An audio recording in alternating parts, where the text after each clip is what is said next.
discussed, makakasama po natin this Wednesday morning ang ating personal effectiveness coach and corporate communications guru. Walang iba kundi si Ms. Sheila Viesca. Magandang umaga, Ms. Sheila. Ma'am Sheila.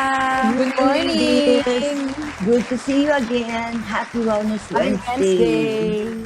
Ayan. Oh, it's always nice to have you on the show. At syempre, ano ba itong pag-uusapan natin? Develop your skills in dispute resolution. I like Ako, this. Miss Sheila, di ba parang sa lahat naman ng relationship, laging nagkakaroon ng conflict, di ba? It cannot be sunshines and rainbows all the time. Lagi yan.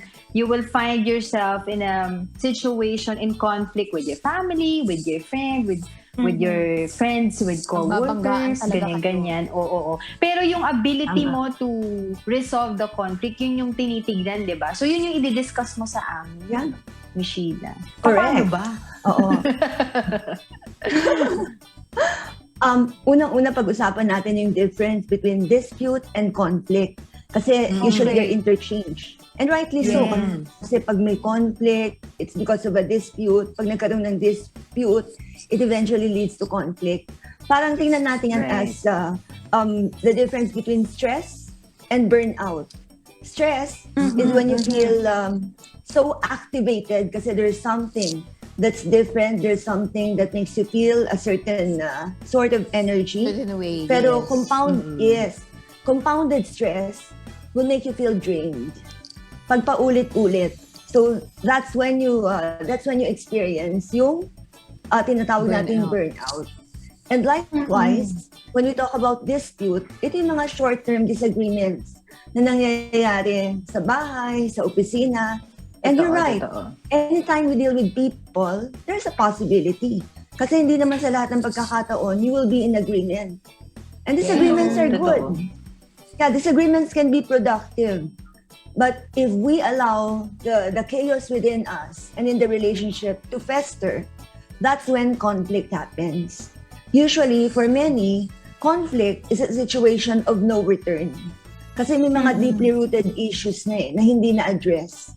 Meron ng mga non-negotiables. That's why, pag meron palang disagreements, dispute na nangyayari, that we can negotiate and we can mediate, then pasok tayo sa eksena and be in our right state of mind. Kasi karaniwan, our awareness happens pag hindi tayo involved. Clouded ang sense of judgment natin. Totoo yan. Oo, if we're part of the dispute, yung alam mo, hindi ka naman dapat magsalita, magsasalita ka. Alam mo, hindi ka naman dapat pumatol, papatol ka. Alam mo, dapat kang makinig. Diba? I like this. And you keep So, when we are aware of these situations, then we can be more connected kung ano yung nangyayari at matutugan na natin with the right kind of resolution. So, yung mga resolutions na there are 5. The first one sige. is avoidance. Avoidance. Bakit Withdraw from the avoidance? conflict or dispute. Kasi if your involvement is not going to help the situation, better not say anything or not do anything. Ika nga, if you're not going to give the solution, do not amplify the problem. Huwag mo nang gatungan, no? Yes. Oo. And we're considering if you are tasked to be the mediator, kasi when we talk about conflict resolution, dispute resolution, ang automatic na katapat niyan or kapartner niyan, mediation. Siyempre, this can happen in legal scenarios, no? Meron kang mga arbitration, may mga lawyers dyan, hindi tayo pupunta dyan. Pero somehow, it's related. Bago pa mapunta sa korte, may mga pag-uusap, yung representatives ng party, and then a person, an individual, or a panel decides for you. Pero in our usual day-to-day situations, mediation ang nangyayari. Kung hindi ka pa ready to mediate, and you know that you have certain biases, o clouded yung judgment mo, kasi hindi mo pa alam yung buong eksena, then avoid being involved. Wala kang personality sa story. baka mapalala mo lang. Sumupi ka na muna. Yes. Then the next one is accommodating the other person. So accommodating meaning, may isa dyan, kailangang pagbigyan. Sa ang mga eksena to, parent-child relationship. Question, ladies. Based on your experience and observation, sino karaniwang nagbibigay? Sino Yung mas karaniwang matanda? nag-a-approach? Yung mas matanda. Mas nakaintindi. Oo. Correct. Because yun yung nakasanayan. Totoo. And also, in a parent-child dispute or conflict situation, it is the responsibility of the parent to reach out. Pag inisip mo, totoo nga kasi minsan yung mga bata na deadma Tapos ikaw, dramang-drama ka na. Emote ka na sa nangyari. Pero And what when if you reach out baliktad to your yung child- eksena? Miss Sheila, what if baliktad yung eksena? Pero pag matanda na yung parents, baligtad na. Oo, diba? Oo. Oo. Tama. Tapos tulad nga na sinabi niyo, whoever knows better. Kasi syempre, may mga Case-to-case basis. oo, marami nang inaasikaso yung mga magulang, marami nang pinagdaanan, marami nang iniinda. Then, the child who knows better should be the one reaching out. Generally though, pag lumalaki yung bata, it's the parent. Yan. Tapos yung pangatlo, so we have avoiding, accommodating. Yung tatlo is standing your ground. Pag alam mo na medyo hindi balanse o windang yung eksena, diba? And you are the person who's outside the box, who can view the situation logically, then make the stand. Stand your ground. Then the other one is compromising. May kailangang magbigay. May kailangang tumahimik. May kailangang umunawa. Hindi laging sa lahat ng panahon, dalawang parties magkakaroon ng agreement kasi they suddenly chance upon this sense of wisdom. Usually, isa yung nagigising muna. And then the last one is collaborating. Kasi in the end, that's what dispute or conflict resolution is for. That we end up being able to work together in harmony, creating that and making sure that the environment that we're in, whether it's the family or the workplace, is collaborative and productive. Oo. Pero may Sheila.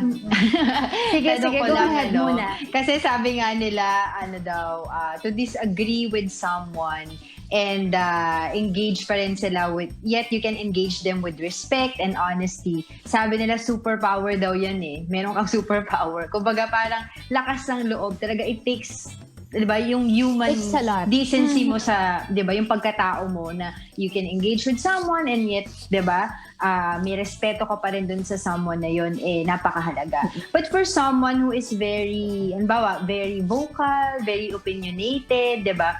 Ano po yung maipapayo nyo sa kanya or sa amin para alam namin if we are in that situation na, alam mo yun, mas ma-value nung tao na yun yung kanyang relationship more than yung pag-iisip na siya yung tama or ma-voice out yung kanyang opinion. Ni Sheila. Yeah. I think you mentioned the formula, Angel, na hindi tayo laging tama. There will always be three sides to that story. Our side, the other person's side, and then the reality. Lahat tayo kasi biased tayo at a certain point. Kahit magkaroon ka pa ng clarity of thinking, yung reasoning mo based on your experiential references, kung ano yung napagdaanan mo, di ba? Kung ano yung nangyayari sa'yo. Naturally, of course, may mga default reactions ka to certain situations. May mga projection ka rin. Oo, whatever works for you, dapat mag-work dito sa situation kasi ganito nangyari sa akin, dapat alam nyo na to. Yan, so, these are considerations para ma-remind mo naman yung sarili mo na hindi ka laging tama. Even if you know that is the case. Totoo. Ako naman, Ma'am Sheila, dun sa sinabi mo about compromise and collaboration, the fourth and the fifth, no? Siguro maganda din sa mga ibang companies, like they do yung mga team buildings, or for couples naman, like what we did recently ni Ayan is the couples retreat. Para at least, kasi we're not perfect. In a relationship, it's not perfect, diba? So para at least na-renew kayo on what you should do, and you can talk about yung mga, siguro yung mga differences nyo, diba? So it's also good dun sa mga siguro co-workers, sa mga friends nyo, that you also have this, diba? Para nakakapag-usap kayo kung ano yung mali, kung ano yung pwede nyo baguhin, diba? Maganda yun, Ma'am Sheila. Yeah, that's so true, Rina. Tapos there's this off-putting tendency. Pag ginamit mo yung, meron tayong dispute na i-resolve, there's conflict. Siyempre, medyo na sila. So sabihin mo lang, let's have a meeting. Kasi in reality, pag nagpa-meeting ka naman, may 4 lang na nangyayari. The first one is problem solving. May issue, kailangan solusyonan. The other one is information dissemination. So kailangan may maipaalam ka. The third one, product or service promotion, may bagong nangyayari. And the fourth one, team building. So, tama yung sinabi mo, Rina, kailangan magkaroon ng get-together, certain kind of meeting or conference. Whether it's to listen to one another or just to be on the same page para alam lang ng lahat na ito yung nangyayari. Kasi usually, wrong information ang pinagmumula ng conflict, lalo na when we talk about the workplace scenario. Maganda. Oo, na may periodic meetings. Oo. Gusto ko talaga yung mga ganyan, di ba? Yung mga syempre, you get to know the people you work with, ganyan-ganyan. Pero Sheila, ako din meron akong gustong tanong. What if, like, when it comes to ganyan, sa mga dispute, no? Sa mga ganyan, like, ano yung mga limitations? Like, what are the limitations? Na the unhealthy and then the healthy. Like, hanggang saan lang ba ang pwede mong, ma-voice out para at least hindi lumala? Kasi what if, like, there you have like deep wounds, di ba? Like, parang, Talagang magandang angulo yan, Kikaya. Kasi diba? When we're there, in the discussion session, meeting session, talagang lahat ng nararamdaman natin, kailangan nating i-articulate. But that's the point of having someone mediating. So sa bahay, kung sino yung mas nakakatanda, or sino yung parent figure, or syempre, generally yung parents. Sa workplace naman, it's usually the department head or the HR, o yung immediate supervisor. Kaya kailangan lahat marunong in terms of mediating. So, dun sa tanong ni Kika, ano yung dapat? Whoever is the one facilitating the dispute resolution, kailangan stick with the problem. Identify the problem, of course. That's true. Minsan kasi pakalat-kalat yung discussion natin. Yung saan na napupunta. Oo. The root cause of the problem, hindi natin na-address. Nakita lang natin nagsigawan. Pero bakit nagsigawan? Diba? Yung pala, may gamit na nawala. Bakit nawala? So, if you have that ability to ask why, mapupunta ka sa root cause. And then, makikita ng mga involved parties na, oh my gosh, yung mga I'm reacting to the trimmings, hindi pala dun sa talagang issue. Because once you've identified the cause of dispute or conflict, doon ka na makakagather kung ano yung mga data mo. So, tanungin mo, ano ba? Sino ba involved? Paano nangyari? Kailan nangyari? Saan nag-umpisa? And after you have all those data, maka-identify ka ng options. Ano yung gagawin natin? So, lahat syempre under stress, no? Pag isa lang ang binigay mong option, magre-react lahat. So, rule of 3, power of 3. Ito pwede natin gawin. Ito yung isa. Ito yung isa. Ano yung pagpipilian nyo? Pero make sure that when you present options, yung kayang pangatawanan, at saka sensible. Hindi yung joke time or hindi mas makakapagpalaki ng issue. Totoo. At saka Miss Sheila, no, I think it is also more important that you stick to the topic, to Totoo. whatever the cause is, and do not open can of worms. Ako kasi, Yeah, just nung make it before, work. ako before, to be honest, at TBH, to be honest, nung bata ako ganyan eh, diba? Yung parang inuungkat mo na lahat. Pero nagsimula lang sa isang maliit na bagay na ungkat. Pero along the way, diba, as you grow old, as you mature, you learn to know how to handle the disagreement. And I would say nga, sinasabi ni Miss Sheila na, diba, pag may nagsisigawan, etc. Yun lagi ko, I would always say na, diba, don't raise your voice, improve your argument. Yung mga ganon, diba? Yes. So, kasi mahirap talaga. Kapag nag-open ka ng can of words, wala na. Kung saan na kayo, hindi na kayo matatapos, no? And I think accepting that people can think differently, I think that saves a lot of time and energy. Tsaka kapag ganyan, di ba? I mean, ako, may ambag lang, no? Like, you have to acknowledge, hindi lang pwede yung isang tao lang. Di ba? Like, you have, for example, sa work, di ba? Na yung mo, hindi kayo nagkakaanuhan sa deadline, ganyan-ganyan, distribution of tasks. Imbes na nagsisisihan kayo dyan, baka gusto mong umamin na nagkamali ka, di ba? Pareho kayong may mali eh. Oo, na masyado mo pinuko sa ganito, tapos siya yung ganon, alam mo namang mahina siya sa ganon, di ba? Kaya hindi niya na-accomplish. It really takes, you have, ba tawag mo, humility ba yun? Hindi ko alam yung exact word. Humility, maturity. Di ba? Ganyan. Ganda na topic ni Sheila. Ganda.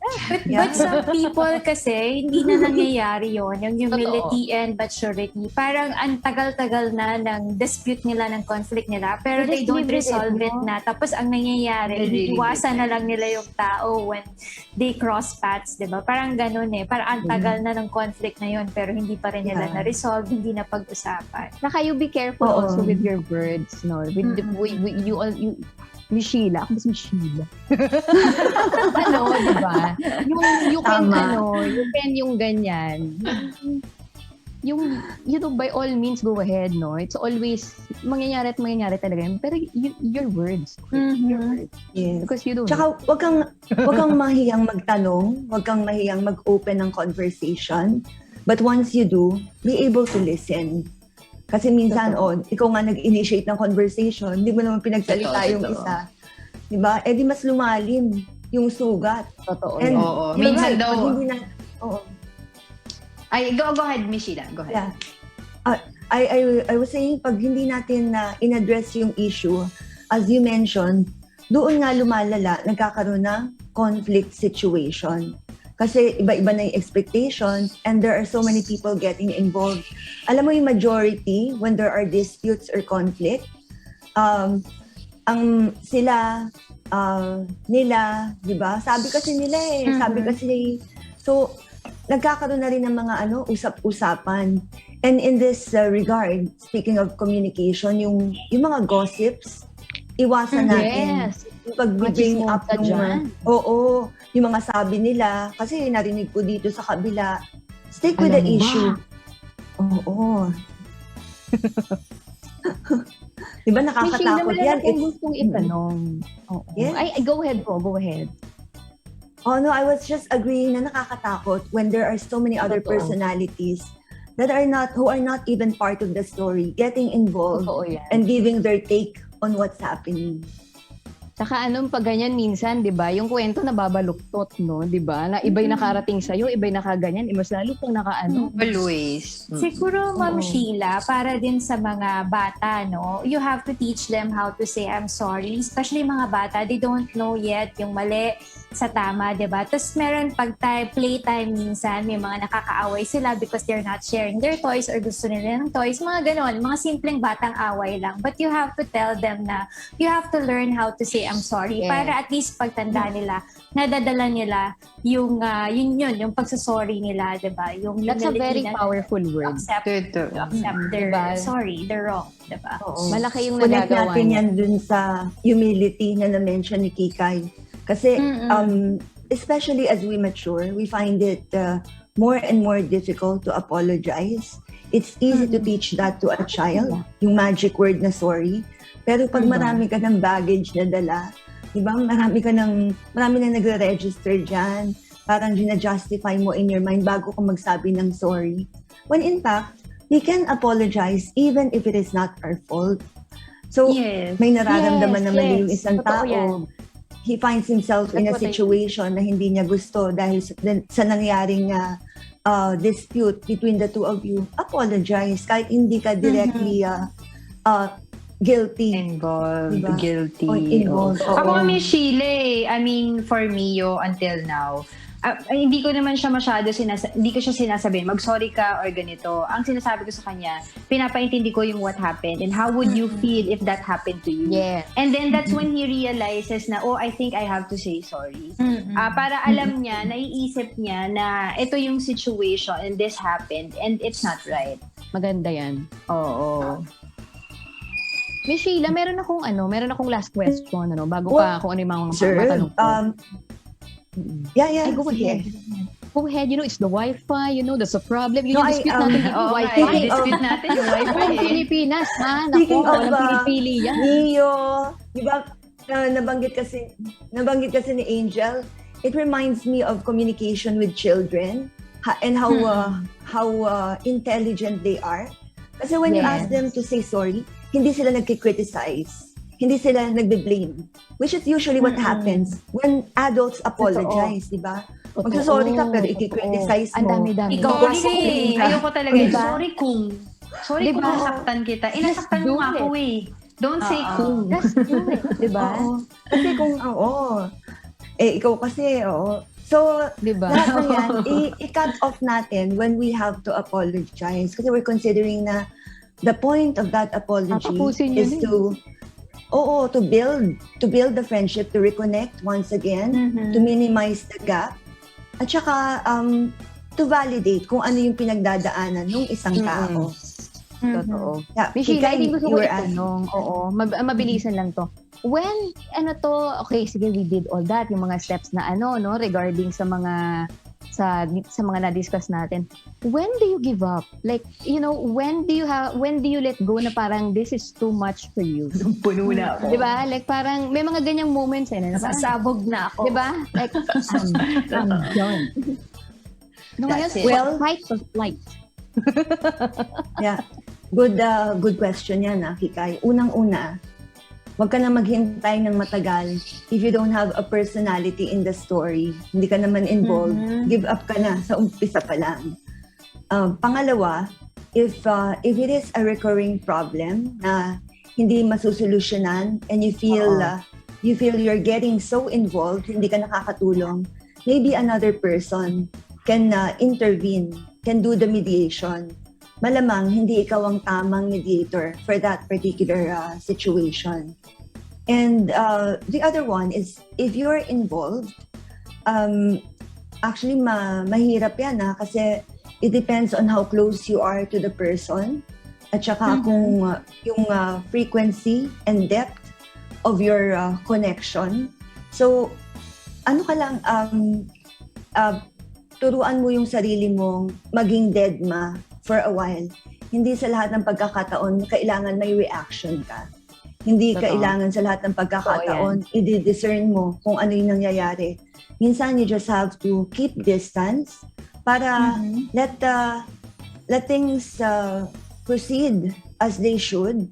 And then figure out afterwards, pag nag-heal na yung mga sugat, natapos na yung mga usapan, how you can reconnect with that person kung kailangan. Otherwise, get on with your life. Kasi pag hindi naman hindi ka naman talaga involved dun sa dispute na yan, do not make it the center of your activities. It ain't worth it. It ain't worth it, son. Totoo. Yeah, kasi ang pinaka-importanting tanong natin sa sarili natin is, how meaningful is this endeavor if you're mediating, if you're collaborating, kung ang point nyo is to resolve the situation, how meaningful is it? Kung hindi naman ganun ka-meaningful, maybe you can spend your time on other projects and endeavors. Well said. Yeah. Is my agreement more important than Diba? my relationship with this person, di ba? Halaga yung may ganun. Learn to disagree, di ba? Ano yung agree to disagree? Oo. Yes. Yeah, and now, kasi sa UNTV, every time I'm here, I feel like I'm part of the family. Family Yes, you talaga to. are. You Yeah. are, oo. Thank you. And when we are with the family, isipin natin iba-ibang personalities. We cannot be as logical Totoo. as we are in the workplace, di At ba? everybody thinks Meron like talagang, oo, meron talaga diyang decision maker. Kahit mali yung decision, siya yung nagsasalita. Meron yung mga sumusunod lang, kahit mas maalam sila, sila yung they follow. Meron naman, they're good in mediating, di ba? So, sila yung kaibigan ng lahat in the family. Meron naman, sila talaga yung nag-o-oppose. Kahit anong mangyari, opposition to sa family. Pagbigyan na natin. Let's get to know one another better. Pag alam na natin, respetuhin na lang natin. Kasi definitely may mga personality dynamics, especially in the family setting. I'm blown away. Yes. I'm blown away. Oh, Napakaganda, Miss Sheila, ha? Thank you so much. Para dun sa mga iba pa nating mga kasangbahay na gustong blown away like us. Sa mga topics na dinidiscuss mo at yung iba pang mga tinuturo nyo, how do they get in touch with you and paano ka ba nila, how do they get more, tama ba? How do they get more? How can they get in touch with Get in them? touch pala. Oo, Yes. parang ganun din sinabi ko. Well, unang-una, stay tuned to GMK on UNTV and especially on our Wellness Wednesday discussions. They can they can reach us at they can reach me at www.talkshop.ph for all the other courses and call us at 0917-877-5588 or 0917-894-5588 to consult us on their coaching and training needs. By the way, today pala we have presentation mastery for spokespersons for the National Irrigation Administration. So I would like to say hi to all the regional manager workshop participants. Good morning! Good morning sa inyong lahat. morning. Thank you, Morning Miss po. Sheila. Thank you for watching. you. Thank you Miss very Sheila. much. Angel, It's always Kika, nice to and have Rina. Yes, always a pleasure. You always make my day. Yes, and you are to us too. Oo. Thank you. Nakamiss talaga yung Enjoy the Wednesday. mag-usapan. You too, Ma'am Sheila. Ay, Wednesday, tsaka regards kay Gab. Wednesday. Yes. Thank you. See you next week.